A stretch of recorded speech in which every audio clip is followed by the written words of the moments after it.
د مزار شریف ښاروالۍ د هدایت پر اساس د ښار د ټولو ناحیو مسؤلینو په خپلو اړوندو سیمو کې له استوګنیزو کورونو او عمارتي تاسیساتو څخه څارنه پیل کړه. ورته مهال د 9مې ناحیې امیر وویل چې د دوی د څارنې ټیم هره ورځ له استوګنیزو کورونو او عمارتي تاسیساتو څخه څارنه کوي چې تر دې مهاله یې څه باندې 3000 کورونه او دولتي تاسیسات ثبت کړي دي.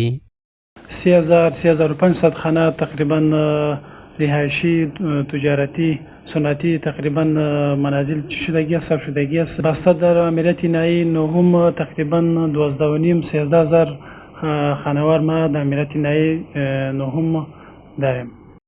همداراز ښاغلي ثاقب خپلو عوایدو ته په اشاره وویل چې دوی د روان لمریز کال له پیل څخه تر اوسه پورې 5.5 میلیونه افغانۍ عواید د صفایي جواز لیکونو او د ښاروالۍ د جایدادونو کرایو له درکه راټول کړي دي.